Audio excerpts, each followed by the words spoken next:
Salam alaikum, bonjour tout le monde. Azul Filaouen. J'espère que tout le monde va très bien. Merci de nous avoir rejoints à ce webinaire qui est intitulé Comment décrocher un entretien d'embauche. Donc, l'entretien d'embauche désigne justement le moment de rencontre entre le candidat et le recruteur. Il est aussi le résultat d'une multitude d'actions de préparation. Donc, pour retenir l'attention d'un recruteur, il faut certes un CV en béton et se montrer très motivé, mais cela ne suffit pas toujours. Donc, pour en parler aujourd'hui, j'ai le plaisir d'accueillir Madame Rabea Corso, qui est HRBP dans une très grande entreprise algérienne. Marhaba bik, Madame Corso, et merci d'avoir répondu présente à l'invitation. Merci beaucoup. Merci à vous, à l'équipe emploatique, de m'avoir invité justement à animer ce webinaire ô combien très important et intéressant. Exactement. Merci à vous justement d'avoir répondu présente à cette invitation. Donc, c'est vrai qu'on a tendance de parler beaucoup d'entretien d'embauche, de comment se tient un entretien d'embauche, mais il faut passer justement par différentes étapes pour aboutir justement à cet entretien d'embauche. Et je pense que beaucoup d'entre nous soit ne connaissent pas, soit négligent ces étapes-là. Donc justement, nous profiterons beaucoup de votre expérience et de vos conseils, justement pour réussir toutes les étapes clés qui précèdent l'entretien d'embauche et donc réussir à décrocher cet entretien d'embauche. Donc, Madame Corso, avant de parler d'entretien d'embauche, avant de parler de CV, quel est selon vous, quelles sont selon vous les étapes de préparation par lesquelles doivent passer les chercheurs d'emploi? Merci, Madame Hadj Ahmed. Je tiens d'abord à saluer, à dire bonjour à l'ensemble des participants qui rejoignent ce webinaire et je répondrai à votre question. Et effectivement, si vous voulez, c'est un préalable pour pouvoir, avant de parler d'entretien, il y a des préalables pour arriver à un entretien d'embauche. Avant de parler de la rédaction d'un CV, avant de parler de la rédaction d'une lettre de motivation, il y a d'abord une préparation qui doit être faite par chaque candidat. Qu'il soit un candidat fraîchement sorti de l'université, des grandes écoles, de la formation professionnelle, qu'il s'agisse de quelqu'un qui veut changer d'emploi, c'est-à-dire de quelqu'un qui a quand même de l'expérience. Donc, la première question qu'il va falloir se poser, d'accord, ou bien il y a un ensemble de questions qu'il va falloir se poser avant de chercher un emploi, avant de faire son CV. Donc, si je suis fraîchement sortie de l'université, il y a ce qu'on appelle un inventaire qu'il y a lieu de faire sur ses compétences. Un inventaire, quand je parle de compétences, il faut entendre les compétences, que ce soit les compétences soft, donc, que ce soit les compétences techniques, et aussi faire un inventaire sur toutes les connaissances que j'ai apprises à travers mon cursus universitaire. Donc, je dois faire cet inventaire. Donc, ça revient à faire quoi en fait? Je dois vraiment écrire, donc prendre son stylo, prendre son calepin, essayer de trouver un endroit calme et essayer de travailler sur ce que j'ai cumulé comme savoir, savoir-être, savoir-faire et les connaissances que j'ai cumulées à travers mon cursus universitaire. Donc, une fois que j'aurai fait ce travail, ajoutez à cela, si par exemple vous avez des questions, on pose surtout des questions quand il s'agit de compétences comportementales, parce qu'on ne se connaît pas très bien. On se dit qu'on se connaît, mais en général, on ne se connaît pas très très très bien. Donc, d'où il y a lieu de poser des questions, d'essayer de voir quelles sont mes compétences comportementales en sollicitant un membre de la famille, les gens que je connais très très bien, et je sais très bien qu'ils vont me dire vraiment la vérité, c'est-à-dire telle qu'elle est, sans chercher à me blesser. Donc, moi, personnellement, c'est ce que j'ai fait pendant tout au long de mon parcours professionnel. J'essaie toujours de me poser des questions à moi. Donc, de faire un inventaire sur ce que je sais, ce que je ne sais pas, ce que je veux faire, ce que je ne veux pas faire, dans quel environnement je souhaiterais travailler. Et quand j'arrive vraiment à mon caractère, ma personnalité et mon comportement, j'essaie toujours. Moi, je me fais une idée sur ce que je suis, mais je demande toujours à quelqu'un d'autre. Une fois que j'aurai fait ce travail, il faudrait que je sois à l'écoute du marché. Que cherchent les entreprises actuellement? Il y a ce que j'appelle, moi je les appelle, c'est un terme, c'est une expression que moi-même j'utilise, hein. Je parle de compétences transversales. Quelles sont les compétences qui sont prisées par toutes les entreprises? Donc, il y a des compétences informatiques, donc tout ce qui est TIC, tout ce qui est digital. Il y a tout ce qui est linguistique, donc les langues. Donc, je vais essayer de faire un inventaire. Où est-ce que je me situe par rapport à ces compétences? Il y a aussi le comportement. Ça, c'est très important. Donc, est-ce que j'ai un bon relationnel? Est-ce que je communique bien? Est-ce que j'arrive à travailler en équipe? Est-ce que quand il y a un conflit, j'arrive à le résoudre, etc., etc. Donc, c'est les compétences soft. Une fois que j'aurai fait tout ça, donc une fois que je l'aurai écrit noir sur blanc, tout ce que je sais, tout ce que je sais faire, tout ce que j'ai comme compétences soft, informatiques et linguistiques, je vais essayer maintenant de passer à une autre étape. C'est l'étape de est-ce que j'ai besoin de me former sur les compétences qui sont vraiment prisées dans les entreprises. Donc, c'est des vides, c'est ce que moi je me dis toujours, j'écris, je laisse des vides et je vais essayer de compléter des vides. Maintenant, si c'est de petites des formations très courtes, donc autant les faire, je vais combler ces vides et ensuite je passerai à l'étape de rédaction d'un CV. Très bien. Bon, Madame avant, Consul, on a justement avant de poursuivre, on a une question de Sofiane Ait Mohamed qui nous dit comment identifier les compétences transversales et transférables? bon, c'est pour ça que je dis, bon, pour quelqu'un qui est sorti fraîchement de l'université, je suis sortie fraîchement de l'université, j'ai acquis des connaissances. Il est clair que j'ai acquis des connaissances. Si j'ai fait mon projet de fin d'études, il faudrait que je dise qu'est-ce que j'ai appris, qu'est-ce qu'il m'a appris en, pardon, en choisissant cette thématique, qu'est-ce qu'elle m'a apporté à la fin de mon cursus. Qu'est-ce qu'elle m'a apporté? J'ai travaillé peut-être en équipe. En travaillant en équipe, qu'est-ce que j'ai acquis comme compétences? J'ai des enseignants. Ils peuvent vraiment me dire qu'est-ce qu'ils pensent de moi.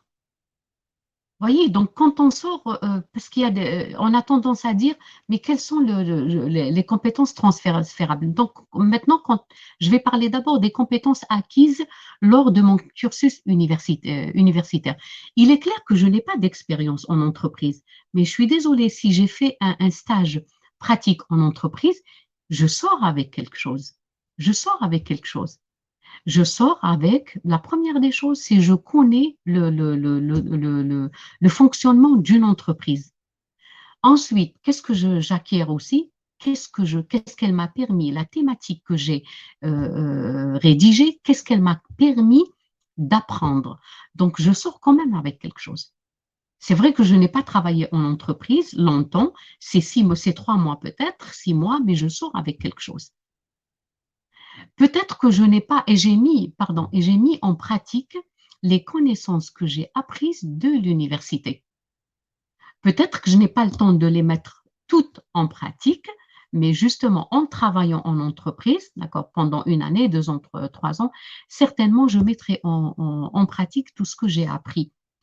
Maintenant, quand vous me dites les compétences transférables, quand je parle de compétences transférables, il faudrait aussi que j'acquière de l'expérience pour pouvoir transférer ce que j'ai appris.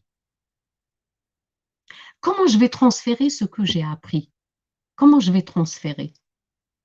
C'est en travaillant avec une équipe sur un sujet bien spécifique, les compétences, j'ai la maîtrise de ces compétences, donc je pourrais faire le transfert de ces compétences.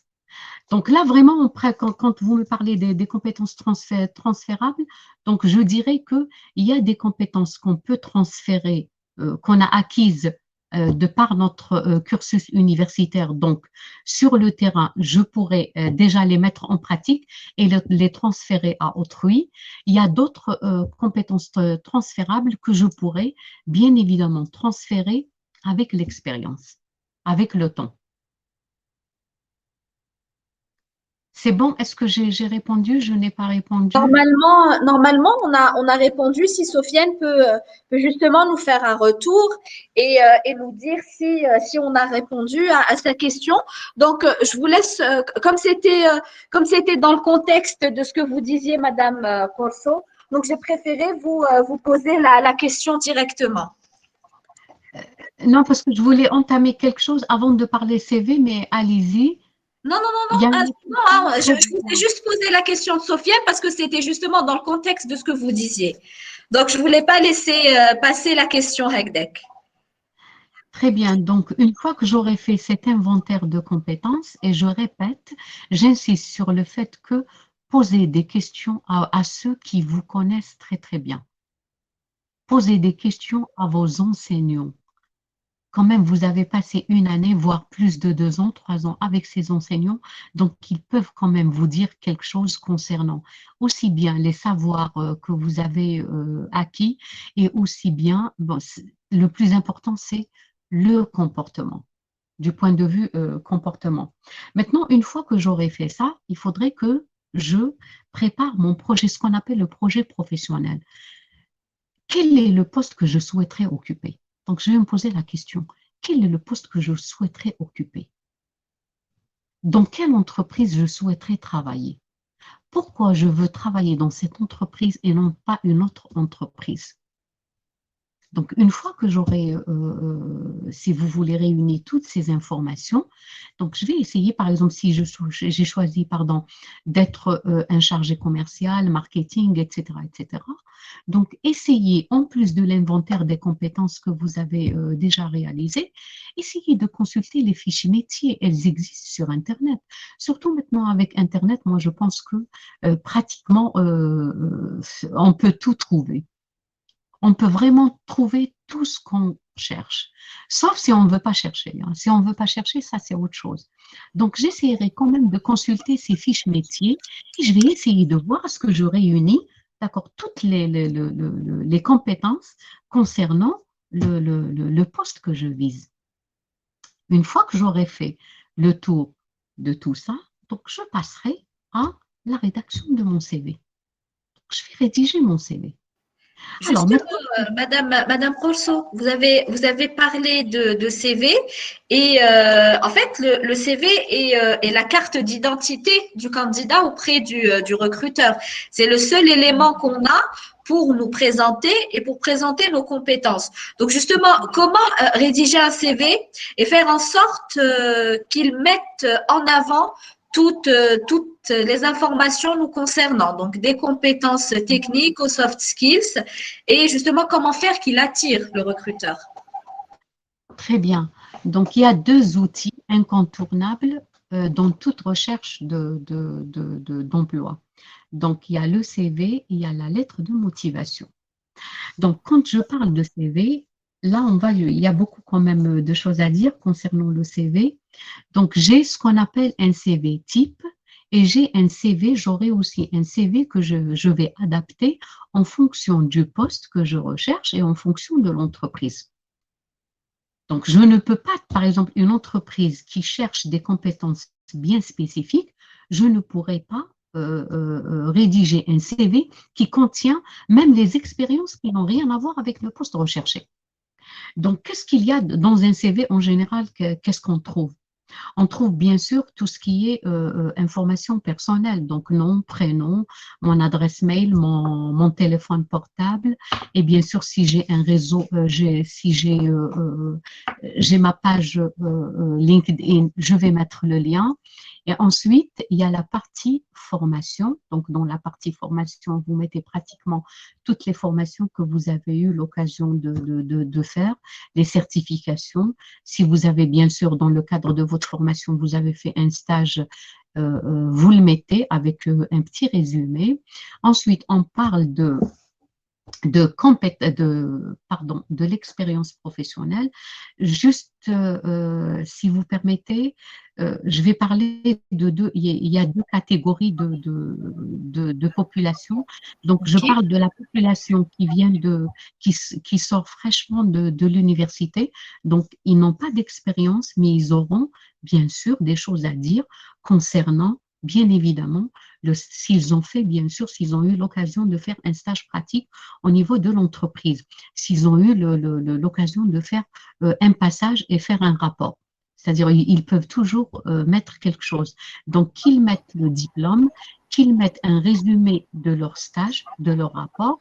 Ensuite, ils auront la partie compétences, ils vont mettre toutes les compétences qu'ils ont. Bon, on a parlé de compétences linguistiques, on a parlé des soft skills. Voilà. Et ils peuvent mettre aussi, il y a aussi la partie, tout ce qui est hobbies. Donc, qu'est-ce qu'ils ont comme loisir, qu'ils adapteraient ensuite en fonction du poste qu'ils visent.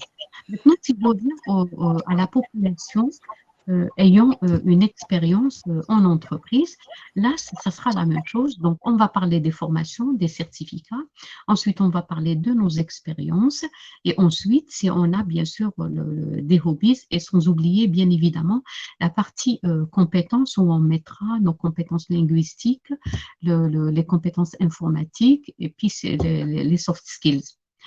Alors, donc, je reviens sur la population, donc les personnes, les diplômés, ceux qui sont fraîchement diplômés, donc ils postulent. Maintenant, je reviens sur cette histoire du poste visé. Quel est le poste qu'ils ont visé? Donc ça a été défini dans le cadre du projet professionnel. Alors, quand on postule, quand on répond à une annonce, parce qu'il y a plusieurs façons de déposer son CV, donc je peux le déposer en réponse à une offre, comme je peux aussi le déposer, d'accord, nous avons tous il y a des sites, des job boards, où je pourrais bien évidemment déposer mon CV, d'accord, déposer mon CV, ou bien je réponds à une annonce. D'accord. Ou bien je fais ce qu'on appelle une candidature spontanée. Donc, dans les trois cas, le CV doit être adapté. Donc, si je fais, par exemple, si je réponds à une annonce, donc sur Internet, sur un site web, donc si je réponds à une annonce, il va falloir que je décortique, j'analyse l'annonce. L'annonce, il va falloir que je l'analyse. Donc, mon CV, je vais l'adapter en fonction de l'annonce. Justement, Madame Corso, quelles sont les étapes en fait pour bien analyser une offre d'emploi et savoir si ça correspond à nos compétences? Justement, c'est ce que j'avais dit tout à l'heure. Donc, quand on démarre d'un inventaire de compétences, je sais très, très bien, je connais très bien mes compétences, aussi bien techniques que soft, que linguistique, etc., etc. Donc, je me connais très bien, je sais très bien, je connais très bien mes compétences, je sais très bien ce que je veux, j'ai défini mon projet professionnel, donc il y a une offre donc, qui m'intéresse, donc je vais essayer déjà de voir, déjà de me renseigner sur l'entreprise. Ça, c'est très important de me renseigner sur son activité, sur sa mission, sa vision, quels sont ses objectifs. Je vais me renseigner sur ses valeurs parce que c'est important à ce que mes valeurs coïncident avec les valeurs de l'entreprise. Et maintenant, pratiquement toutes les entreprises ont un site web. Donc, je pourrais le faire à travers Internet. Je reviens toujours sur l'outil Internet. Sinon, à travers mon réseau, parce que je n'ai pas encore terminé une fois que le CV est fait, il y a d'autres étapes aussi hein, qui vont me permettre de me faire connaître. Donc, exemple, à travers les réseaux. Donc, j'y reviendrai. Donc, pour répondre à votre question, il est clair, je connais mes compétences. J'ai très bien compris la demande, l'offre. Donc, je pourrais voir est-ce que je corresponds ou je ne corresponds pas à l'offre. Donc, il n'y a pas de raison pour que je ne sache pas vraiment est-ce que je réponds au profil ou je ne réponds pas au profil. C'est pour ça que je dis, donc le premier travail, l'inventaire des compétences, c'est une étape pour moi qui est très très importante parce que ça me permettra vraiment de voir, de me connaître, de voir exactement, de connaître exactement mes compétences. C'est bon? Vous avez parfaitement répondu à la question, hein, Madame Corso, c'est très très clair. Je continue, c'est-à-dire une fois que j'aurai écrit mon CV, donc je répète, donc il y a trois parties dans un CV. Il y a mes informations pardon, personnelles, il y a mes formations, il y a mon expérience professionnelle et il y a les autres compétences. Très bien. Donc, pour ceux qui viennent de terminer leurs études, il y a la partie formation, il y a la partie hobbies. Donc, il y a d'autres, les compétences, tout ce qui est linguistique, informatique, etc. Mais j'insiste sur le fait que quand on sort de l'université, on sort avec quelque chose. On ne peut pas dire qu'on n'a rien appris. Donc, c'est à vous de mettre en valeur ce que vous avez appris et comment vous allez, ce que vous avez appris à travers l'université, à travers votre cursus universitaire, comment vous allez pouvoir aider l'entreprise avec ce que vous avez appris pendant votre cursus universitaire, pendant votre stage. Donc, on sort toujours avec quelque chose. On sort toujours avec quelque chose. Si on a appris, donc je sais, les études supérieures, elles nous apprennent à analyser, à être structuré. On apprend beaucoup de choses à travers le cursus universitaire. Donc, c'est à nous de voir. C'est pour ça que je dis, j'insiste sur le fait que, c'est-à-dire, il faut vraiment prendre le temps de faire la première étape, c'est l'inventaire, cet inventaire de compétences. Une fois que j'aurai fini de rédiger ce CV, donc c'est pour ça que je vous dis, je reviens sur ce CV, il doit contenir justement, pour ceux, maintenant si je parle, pardon, de la population qui a de l'expérience. Donc, s'il vous plaît, quand on cite nos expériences, donc il y a lieu bien évidemment d'indiquer l'année, d'indiquer bien évidemment le nom de l'entreprise, son activité et le poste que nous avons occupé. Ce que vous mettrez justement pour chaque expérience, vous mettez tout ce que vous avez réalisé, vos réalisations avec les résultats obtenus. Mettez en valeur qu'est-ce que vous avez obtenu comme résultat en occupant le poste. Ça, c'est très important. Qu'est-ce que vous avez fait? Qu'est-ce que vous avez réalisé au niveau du poste que vous avez occupé?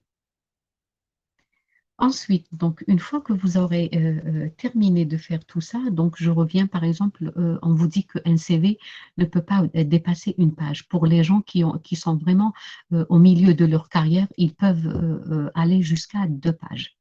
Donc là, déjà, je reviens sur cet esprit de synthèse. Donc ça, vraiment, c'est un exercice pour pouvoir apprendre à synthétiser. Et vous l'avez déjà appris, cet esprit de synthèse, cet esprit de critique, on l'a déjà appris au niveau de l'université.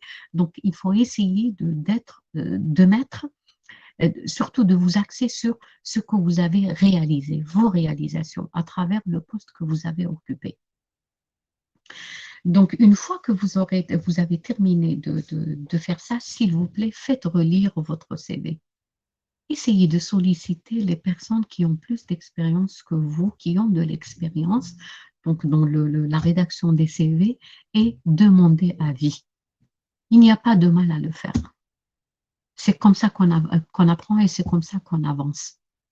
Une fois que j'aurai fini ce CV, oui, une fois que j'aurai terminé d'écrire ce CV, il me reste un deuxième outil, c'est préparer ma lettre de motivation.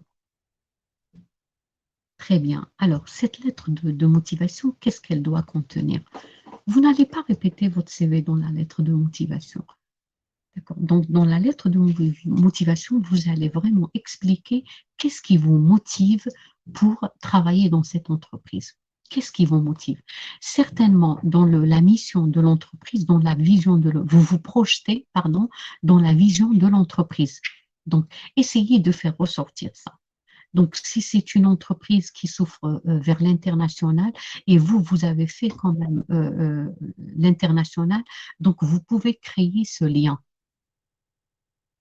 Si vous vous projetez dans ce que fait l'entreprise, essayez d'en parler. Allô? Allô? Allô?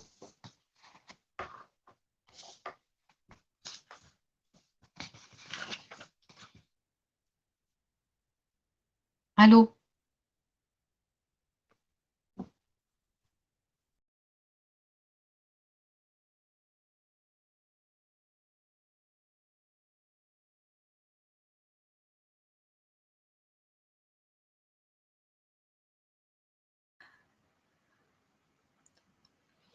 Rebonjour, je suis vraiment désolée, il y a eu une coupure de connexion. Est-ce que Madame Rosso est toujours disponible? Donc, je pense que non. Euh, Chers participants, je vous prie d'excuser cette petite coupure. Donc, nous allons rejoindre de suite Madame Rosso, donc et voir quel est le souci qu'elle a.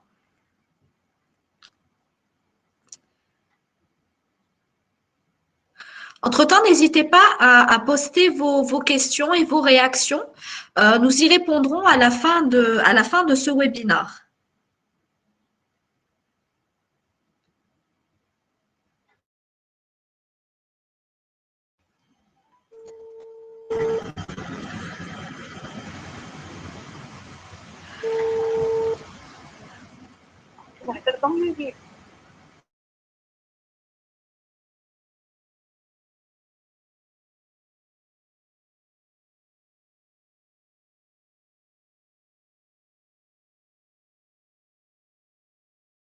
Parce que tu sais, il n'y avait pas de retour de votre part. Je dis que mais bon, il y a quelque chose. Ok. Et ensuite, j'ai compris que c'était une déconnexion. Exactement. Donc, est-ce que vous pouvez vous reconnecter, Madame Corso? D'accord, je vais le refaire. Super. On vous attend. Ok, d'accord. Merci beaucoup. Merci, à tout de suite. À tout de suite. Très bien. Donc là, j'ai vu qu'il y avait une question de Younes Jamel qui nous dit pourquoi les responsables RH sont toujours basés sur l'expérience. Si nous pouvons changer cette tendance, la moitié de nos jeunes seront moins au chômage. Alors, Younes Jamel, je vais permettre de répondre à cette question d'abord et ensuite la soumettre à Madame Rabia Corso. Donc, en fait, d'après les statistiques et les tendances de cette année, donc je vous invite à voir l'infographie qui est publiée sur notre site et qui résume l'activité 2020 sur Emploitique. Donc, on a eu 20 700 offres d'emploi qui ont été publiées sur le site Emploitique et 9 781 d'entre elles étaient destinées aux juniors. Donc, cette année, il y a eu beaucoup de recrutements de juniors, de personnes qui sont donc qui ont moins de 2 ans d'expérience. Donc, je ne sais pas si Madame Prosso pourra tout à l'heure nous confirmer la donnée. Rebonjour Madame Prosso, marhaba bik de nouveau parmi nous. Rebonjour Yasmine, rebonjour l'ensemble des participants. Oui, Donc, en fait, Donc, je me suis permise juste de répondre entre-temps à la question de Younes Jamel qui nous disait que les responsables RH recherchaient beaucoup plus des profils expérimentés. Et en fait, j'ai donné le chiffre de l'année 2020 sur les offres d'emploi qui sont sur Emploatic. Donc, près de la moitié des offres d'emploi qui ont été publiées chez nous concernaient les jeunes diplômés ou de moins de 2 ans d'expérience. Donc, je vous laisserai peut-être répondre à cette question un peu plus tard, Madame Corso, et nous donner votre avis sur ça. Donc, je vous laisse poursuivre. je ne sais pas, est-ce que je reprends le deuxième outil Le concernant la deuxième lettre de outil, motivation. exactement, Très avec bien. la lettre de motivation. Si vous pouvez juste rebasculer votre téléphone, Euh, Madame Corso. je- non, parce que je suis en train de le charger, donc je ne peux Ok, pas faire autrement. très bien, très bien. Aucun souci. Voilà, très bien. Donc, je parlais de la lettre de motivation, un deuxième outil qui est incontournable concernant la recherche de l'emploi. Donc, la lettre de motivation, comme je le disais tout à l'heure, c'est pas une répétition. Je vais pas répéter ce que j'ai mis dans mon CV. Non, la lettre de motivation donc concerne, c'est-à-dire va vous pousser justement à dire qu'est-ce qui vous pousse, qu'est-ce qui vous motive à répondre à l'offre. Si toutefois vous répondez bien évidemment pardon, à l'offre de formation. Maintenant, si c'est une candidature, c'est vous qui allez vers l'entreprise proposer vos services, là, vous allez dire pourquoi vous êtes intéressé pour travailler dans cette entreprise. Donc, c'est pour ça que je reviens sur le fait que il va falloir vous renseigner. Vous êtes obligé de vous renseigner sur l'entreprise. Vous êtes obligé de connaître cette entreprise, son activité, sa vision, ses valeurs, et puis même essayer de vous mettre en contact avec les personnes qui travaillent dans l'entreprise pour avoir beaucoup plus d'informations. Donc ensuite, il faut souligner, c'est pour ça que je reviens sur cette histoire d'analyser l'offre. Il faut souligner tout ce qui est, c'est-à-dire dans l'offre, vous soulignez tous les mots-clés qui vont avec votre expérience. Et vous allez parler de l'expérience, des expériences qui sont en rapport avec ces mots-clés qui sont dans l'offre. Là, c'est vraiment pour dire que vous avez compris vraiment ce que recherche l'entreprise et vous êtes justement la personne qu'il faut. Donc, vous allez juste mettre en évidence vos expériences qui sont en rapport avec le profil qu'on recherche. Et à la fin, vous pouvez terminer avec la collaboration, ce que vous pouvez apporter, d'accord, à l'entreprise. C'est-à-dire l'entreprise, si vous voulez, elle a tout à gagner en vous embauchant parce que voilà ce que vous pouvez lui apporter. C'est bon, je passe à autre chose? Yes, oui, Madame Corso. Justement, il y a un point très important que vous avez abordé qui est peut-être parfois négligé par les candidats qui ont tendance justement soit à ne pas mettre de lettres de motivation, soit à mettre des lettres de motivation type où ils modifient juste quelques points justement. Et justement, je voulais savoir, selon vous, si la lettre de motivation est importante dans un dossier de candidature ou est-ce qu'on peut justement s'en passer? Donc, je voudrais bien votre avis en tant qu'experte en recrutement. Moi, je dirais que dans la lettre de motivation, vous allez vraiment, si vous voulez, vous allez montrer à l'entreprise pourquoi, pourquoi vous avez choisi cette entreprise ou bien pourquoi vous avez choisi de répondre à l'offre de cette entreprise et vous allez montrer à l'entreprise que euh, de par vos compétences, vous pouvez vraiment apporter une valeur ajoutée à cette entreprise. Donc, c'est pour ça que j'ai dit, donc, pour le CV, je vais relater mes expériences qui vont en rapport avec l'offre.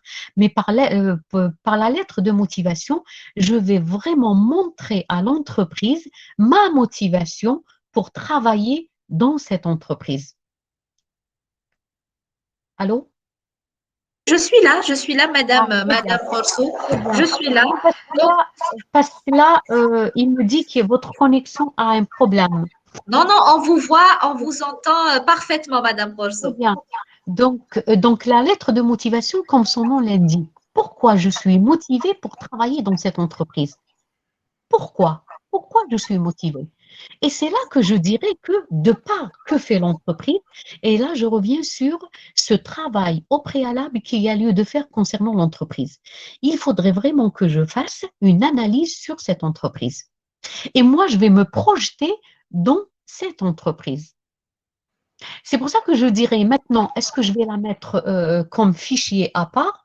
Là, je dirais que c'est des tendances, hein, parce que vous savez, quand on a trop de candidatures, en général, on préfère directement voir les CV. Mais par contre, si vous mettez votre lettre de motivation dans l'email lui-même, donc vous écrivez votre email, vous écrivez votre lettre de motivation et vous joignez votre CV. C'est plus facile pour le recruteur directement de lire votre lettre et puis de télécharger votre CV. Donc, Et vous voyez, donc, dans la lettre de motivation, je montre pourquoi je suis motivée pour rejoindre cette entreprise. Je m'inscris dans les objectifs de l'entreprise, mais ça suppose que je me suis très très bien renseignée sur l'entreprise et je montre en quoi je pourrais apporter une valeur ajoutée pour cette entreprise. parfait, parfait. Merci infiniment pour ces explications. Donc, juste pour récapituler, vous préférez en fait que la lettre de motivation soit rédigée en un petit message qui résume notre motivation à intégrer Absolument, ce poste et cette entreprise, plutôt que de mettre une longue lettre absolument. qui soit dénuée de tout sentiment et de toute motivation, justement. Absolument, mais je reviens sur votre question de tout à l'heure qui est très très intéressante et importante. Et je dois quand même revenir et y Oui. revenir. Vous avez parlé de lettre de motivation qui est pratiquement la même pour tous les postes. Là, je reviens sur même la lettre de motivation, elle doit être adaptée par rapport à l'entreprise qu'on vise. Ce n'est pas la même lettre de motivation que je dois écrire pour toutes les entreprises, même s'il s'agit du même poste. Les entreprises diffèrent de par leur activité, de par leur vision et leurs valeurs, etc. Oui, justement j'ai reçu une question de Célia Wassou qui parle en fait de personnes qui visent une reconversion professionnelle. Donc justement, ce petit message de motivation peut être un prélude, une petite introduction à notre candidature, de montrer qu'on est en phase de reconversion avant même que le recruteur ne consulte la lettre, enfin le CV de cette personne. Donc, elle peut donner beaucoup d'indications au recruteur avant même qu'il n'ouvre le CV du candidat. Quand on parle de reconversion, ça déjà c'est un point qui est très important et on pourrait vraiment faire la différence avec ça. Parce que parler de la reconversion suppose que vous êtes quelqu'un qui savait ce que vous faites, ce que vous voulez, et puis vous êtes quelqu'un, au contraire, qui s'adapte au changement. Ça pourrait être un très bon point. Très bien, Madame Corso. Donc, je vous laisse poursuivre. Oui, donc on a parlé je fais une récap. On a parlé de l'inventaire des compétences, on a parlé de la rédaction du CV, on a parlé de la rédaction de la lettre de motivation. Maintenant, on va voir les différents. Il y a plusieurs façons de postuler et de répondre aux offres. Je l'ai dit tout à l'heure, donc je pourrais par exemple répondre à l'offre. S'il s'agit, par exemple, d'une offre d'emploi que je lis sur Internet, donc je vais répondre à l'offre, donc il va falloir que j'adapte et mon CV et ma lettre de motivation à l'offre. Je pourrais aussi déposer carrément mon CV. je prends l'exemple, j'avais parlé de job board tout à l'heure, les job boards. Donc, je prends l'exemple d'Emploatique, je prends l'exemple des autres sites comme NovoJob, EmploiNet, etc. Donc, c'est des sites qui vous proposent, ils vous proposent des offres, ils vous donnent la possibilité de déposer votre CV. D'accord? Et il vous donne aussi la possibilité de créer votre compte, d'accord, de faire aussi, pardon, de faire aussi les candidatures spontanées. Donc, quand je parle de candidature spontanée, ça suppose que vous connaissez, vous avez votre poste, vous ciblez votre poste. Vous savez très bien quel est le poste que vous recherchez, d'accord. Et ça suppose aussi que vous connaissez l'entreprise. Donc, comme ça, vous allez l'adapter en fonction du poste que vous ciblez. Maintenant, si vous voulez, par exemple, postuler, d'accord, pour un autre, si vous voulez, pardon, mettre votre CV dans la CV Tech du site, là, je vous demande toujours de faire les mises à jour. D'accord, donc faites régulièrement les mises à jour. Comme ça, les recruteurs font leurs recherches sur Internet. Donc, quand ils font leurs recherches sur Internet, bien évidemment, c'est-à-dire votre CV, il apparaîtra, d'accord, sur les premières pages du moteur de recherche. Par contre, quand il n'y a pas de mise à jour, donc vous risquez d'apparaître dans les troisièmes, voire les quatrièmes pages du moteur de recherche. Et là, le recruteur, il peut bien sûr ne pas aller, d'accord, jusqu'à consulter la troisième page, voire la quatrième page. Je voulais aussi parler des sites, des réseaux. Voilà, les réseaux, parce que ça, c'est très important. Donc, les recruteurs, quand ils trouvent votre CV, par exemple, qu'est-ce qu'ils font? Ils font des recherches pour avoir beaucoup plus d'informations vous concernant.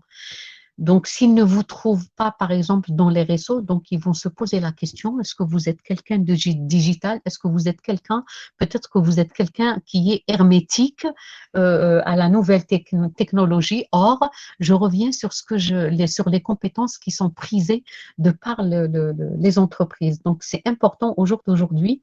Moi, je pense que on est obligé, c'est un passage obligatoire. Donc, il faut quand même que vous ayez, bien sûr, votre profil sur les réseaux, et je prendrai bien sûr le réseau qui est très connu, c'est LinkedIn. Donc, LinkedIn, il vous donne la possibilité, donc c'est une vitrine, vous pouvez bien évidemment pour créer votre profil et mettre toutes les formations, tout le parcours, votre parcours professionnel, et bien évidemment, vous pouvez détailler ce que vous voulez, et le recruteur, quand il va consulter votre profil, il va bien sûr s'intéresser aux choses qu'il cherche. Donc, c'est très bien d'être visible au niveau des réseaux. C'est quand vous créez bien évidemment votre profil sur le réseau LinkedIn, essayez bien sûr de rentrer en contact avec les entreprises qui vous intéressent. Donc, sur le réseau LinkedIn, pratiquement, vous pouvez trouver toutes les entreprises. Donc, elles ont toutes leur profil sur LinkedIn. Donc, allez-y, essayez de trouver des contacts, vous les rajoutez. Donc, n'attendez pas à ce qu'on vous rajoute sur le réseau. Donc, essayez vous-même d'aller rajouter les profils qui vous intéressent, les contacts qui vous intéressent. Autre chose, essayez d'interagir sur les profils, les réseaux professionnels, parce que comme ça, vous allez attirer bien évidemment l'attention des recruteurs. Donc, bien sûr, n'interagissez pas dans le but d'interagir, mais essayez toujours, quand vous interagissez, quand vous commentez, essayez d'être pertinent. Maintenant, si vous avez du temps, vous pouvez même rédiger, poster des articles en rapport, bien évidemment, du domaine qui vous intéresse. C'est comme ça que vous allez vraiment, si vous voulez, si vous voulez, laisser les recruteurs venir vous chasser. Donc ça, c'est très, très, très, très, très important. Donc, c'est un point que je voulais vraiment insister sur ça. Donc, c'est important d'être dans les réseaux. C'est important de déposer son CV au niveau pratiquement de toutes les entreprises qui vous intéressent, à condition de bien revoir son CV, de bien revoir sa lettre de motivation. C'est important aussi de faire appel au bureau de recrutement. Ils peuvent beaucoup vous aider. Ça, vous pouvez aussi le faire. Et je reviens sur la notion de créer des opportunités. Et là,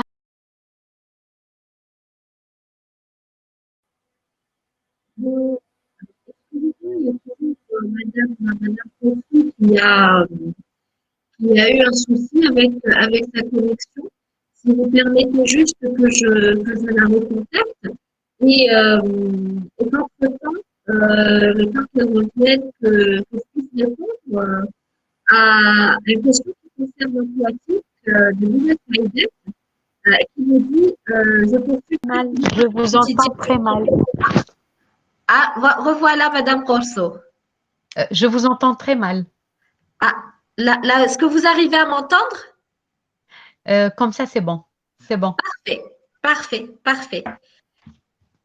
Donc, vous étiez en train de parler de la notion de créer une opportunité. Oui, ça c'est quand même important. C'est vrai que ce n'est pas dans notre culture, mais moi je pense que c'est très important d'aller justement, d'aller et chercher soi-même, d'accord, l'entreprise et les contacts. C'est très important de créer ces opportunités de poste.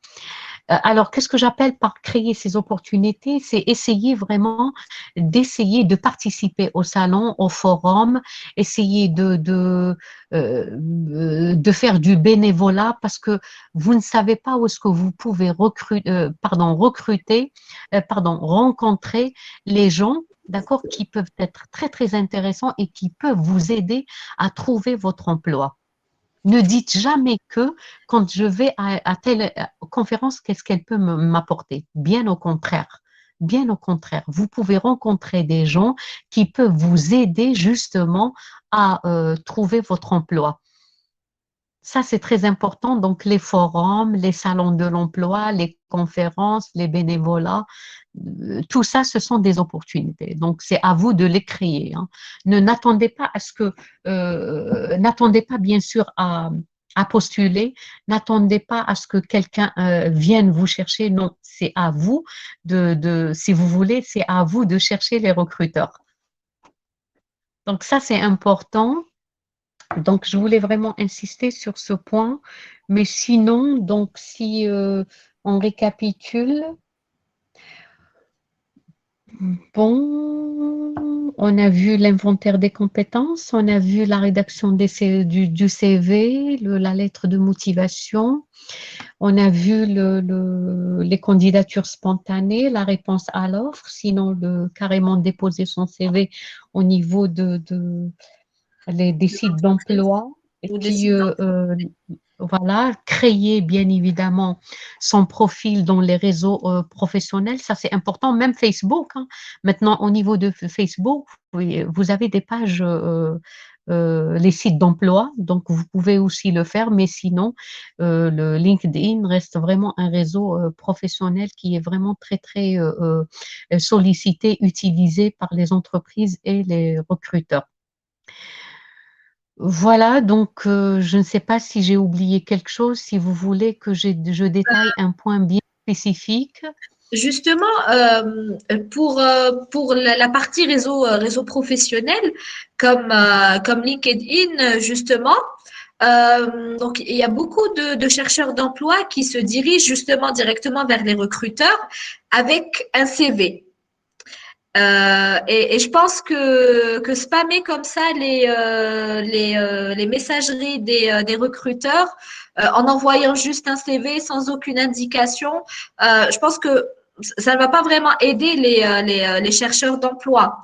Donc, vous avez parlé aussi de notion de demander de l'aide et je pense que les recruteurs seraient beaucoup plus réceptifs de recevoir peut-être une demande à l'aide ou peut-être une évaluation de sa candidature un candidat plutôt que de recevoir uniquement un CV. Vous en pensez quoi que pensez-vous de cela? Et en fait, quelle serait pour vous la meilleure manière d'utiliser les réseaux sociaux pour se faire remarquer? Moi, je l'ai dit, donc tout à l'heure, qu'est-ce que je vous avais dit? Essayez, la première des choses, essayez de, si vous voulez, de rajouter des contacts qui sont des entreprises, dans des entreprises qui vous intéressent. C'est-à-dire, moi, je définirais plusieurs façons de se faire connaître sur le réseau LinkedIn. Tout d'abord, je vais essayer de rajouter les personnes que je connais, donc mes amis, mon entourage et tout. Ensuite, je vais essayer de voir, c'est pour ça que je vous ai dit le réseau LinkedIn, on peut faire vraiment beaucoup de choses. Je vais essayer de voir quels sont, c'est-à-dire de par mon réseau, le réseau restreint, quelles sont les personnes qui sont en contact avec d'autres personnes qui travaillent dans des entreprises qui m'intéressent. Donc, je vais essayer de les rajouter. Donc, je vais essayer d'utiliser des intermédiaires et je vais les rajouter. Je n'attends pas à ce qu'on me rajoute. C'est-à-dire, moi, j'entends beaucoup de personnes me dire, mais je ne le connais pas. Non, c'est à moi d'aller vers les personnes qui m'intéressent. Donc, ça, c'est important de le noter. Ensuite, je vais rajouter des entreprises. Les entreprises, je pourrais carrément les suivre. Qu'est-ce que je pourrais me démarquer par quoi? C'est-à-dire, je vais essayer de faire des interventions. D'accord? Je vais essayer de faire des posts. C'est pour ça que je vous ai dit, attention, les recruteurs, ils sont très regardants sur ça. C'est-à-dire qu'ils consultent maintenant le LinkedIn devient un des outils qui permet aux recruteurs de chasser la perle rare. Donc, essayez de commenter, faire des commentaires sur des sujets qui vous intéressent, mais faire des commentaires qui sont pertinents, c'est-à-dire je ne commente pas pour le plaisir de dire que je suis sur le réseau, mais si je commente, c'est pour apporter de la valeur ajoutée. Je reste sur mon domaine, le domaine qui m'intéresse. Je pourrais aussi poster. Je pourrais poster. Je pourrais aussi, c'est-à-dire maintenant je reviens sur cette envoyer un CV sans rien du tout.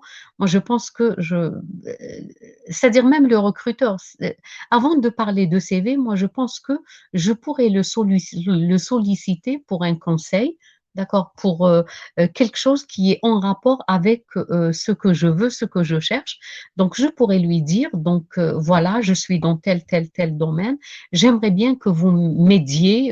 Qu'est-ce que vous pensez je ne sais pas, mais demander de l'aide.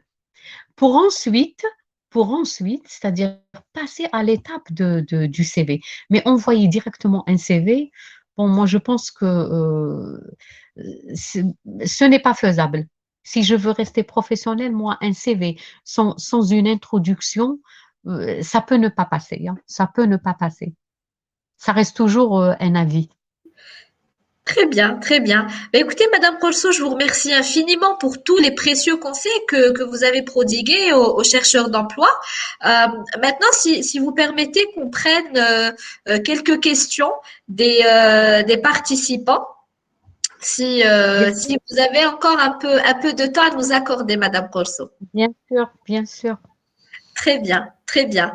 Alors, donc, euh, on avait justement, je voulais revenir un petit peu sur le point qu'avait abordé Younes Djemel sur le recrutement des personnes expérimentées au détriment du recrutement des juniors. Donc, moi, j'ai donné la statistique d'Emploatic qui dit que la moitié des offres d'emploi publiées chez nous étaient favorables au recrutement de juniors. Donc, vous, en tant que HRBP dans une grande entreprise, quel est votre commentaire à cela et est-ce que réellement, dans le marché de l'emploi, on cherche beaucoup plus de l'expérience plutôt que des jeunes diplômés? Ça, c'est en fonction. C'est en fonction du poste. C'est en fonction du poste. Maintenant, si au niveau niveau du poste qu'on souhaiterait recruter, c'est-à-dire ça demande de l'expérience, de l'expertise, il est clair qu'on retient que les profils qui ont de l'expérience. Mais sinon, croyez-moi qu'on recrute aussi bien les juniors que les experts. Très bien, très très bien. Donc là, j'avais aussi une question. Donc, vous aviez abordé à certains moments les job boards, Madame Corso. Oui.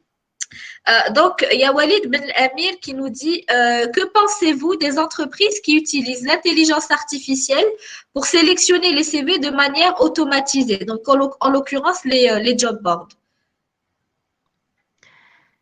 Moi, je dirais toujours que les job boards, c'est un outil. Mais si on veut aller plus loin, moi, je pense que, c'est-à-dire l'humain, c'est très important de passer par l'humain. Peut-être c'est une aide, oui. C'est pour ça qu'il faut savoir utiliser les mots-clés. Quand on répond à une offre, je reviens sur ce que j'avais dit tout à l'heure. Essayez de voir, de bien lire l'offre. Et dans votre CV, utilisez les mots-clés que vous lisez dans l'offre. Très bien. Donc, Mais ça reste toujours un outil, c'est un outil, mais qui est bien évidemment consolidé par l'humain. exactement. Donc, même le job board, enfin, l'outil automatisé, doit être géré en fait des deux parties. Il doit être bien Absolument. utilisé par le candidat pour qu'il soit visible pour le recruteur. Donc, Absolument. il faut utiliser la méthode, comme vous l'avez dit, la méthode d'adapter, la méthode des mots-clés, le Oui, candidat pour qu'il soit visible en premier عند le recruteur. absolument. Absolument. Très, très bien, très, très bien. Ensuite, on avait aussi une autre question.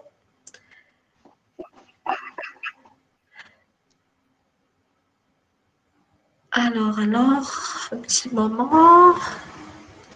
Donc, on a la question de peut-on joindre des lettres de recommandation à notre CV? Alors, pour les recommandations, c'est-à-dire que oui, ça se fait, ça se fait, ça se fait, mais moi je dirais que justement vous me donnez l'occasion d'aller encore plus dans les détails. Tout à l'heure, quand j'avais parlé des réseaux, comment constituer son réseau, utiliser les intermédiaires. Je pourrais utiliser, c'est-à-dire faire appel à un intermédiaire pour qu'il puisse me recommander au niveau de l'entreprise. Ça, c'est quand même à utiliser.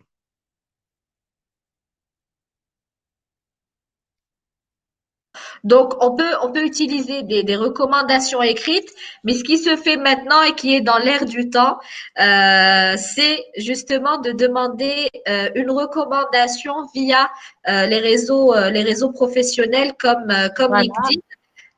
Les réseaux, justement, j'allais continuer. Donc, vous avez ou bien une recommandation de la part de quelqu'un qui travaille dans l'entreprise, qui vous connaît très bien, donc il vous connaît très bien, donc il peut vous recommander auprès des ressources humaines.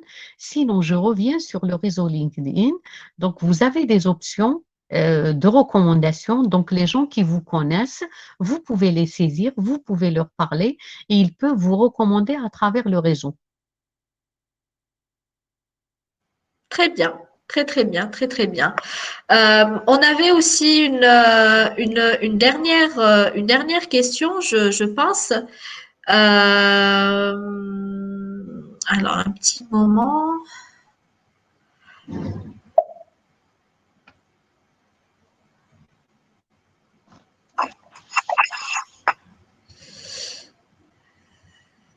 Tac, tac. Donc,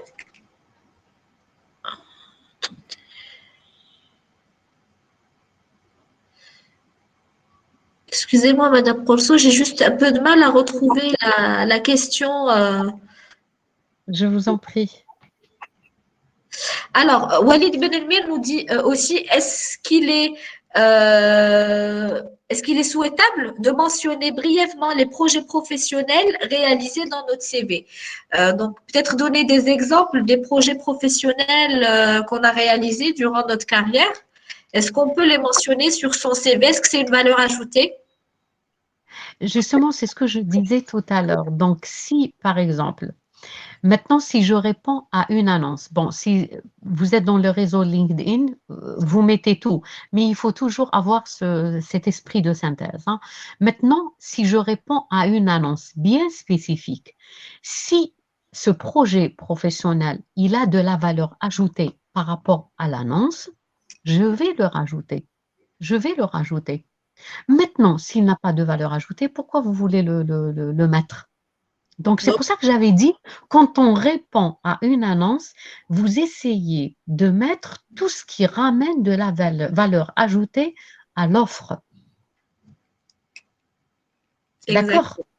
Est-ce que c'est clair? Oui. Maintenant, si par exemple, ce projet professionnel, le stage que j'avais effectué dans telle entreprise n'a aucun rapport avec ce qu'on demande, pourquoi vous voulez le rajouter? Non. Ça veut dire que vous n'avez pas compris que recherche l'entreprise.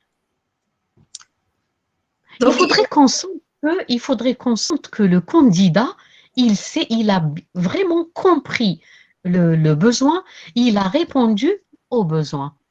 Ça, c'est très important. Mais exactement. par contre, je vous ai dit, mais, je répète, par contre, si vous êtes dans le réseau, le réseau LinkedIn, c'est une vitrine. Je vais essayer vraiment si vous voulez, d'augmenter les chances que le recruteur trouve ce qu'il recherche. Donc, je mettrai tout, je vais essayer de mettre tout, mais s'il vous plaît, ça c'est très important, vous essayez d'être très, très synthétique. Ça, c'est important. C'est important.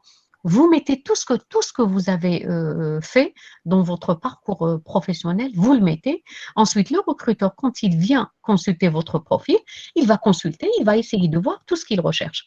Mais maintenant, si on répond à une offre bien spécifique, je ne mettrai que les expériences qui vont apporter quelque chose. Et je reviens sur les hobbies. S'il y a un hobby qui est en rapport, par exemple, qui pourrait mettre en valeur mes soft skills, je vais les mettre. Je vais les mettre.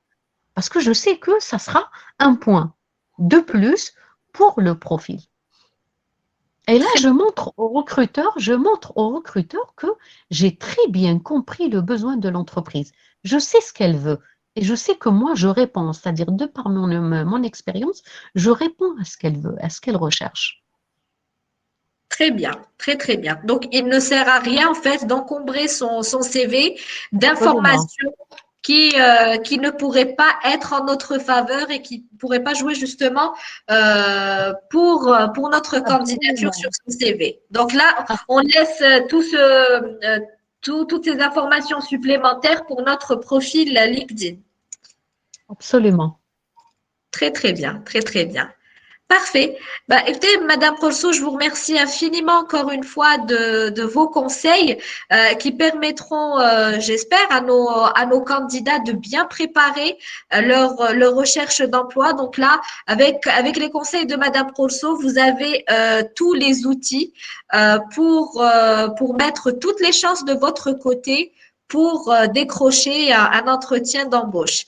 Merci infiniment encore une fois à tous nos participants de nous avoir suivis lors de ce webinaire. Merci encore une fois à vous, Madame Corso. Donc, je vous laisse le mot de la fin. Eh ben, je vous dis encore une fois, je vous dis merci pour l'invitation et je remercie l'ensemble des participants pour leur disponibilité. Et puis, s'ils veulent d'autres conseils, d'autres éclaircissements, je suis joignable par LinkedIn. Très, très bien. Donc, ils n'auront qu'à taper votre nom sur LinkedIn et vous laisser un message s'ils ont besoin de conseils.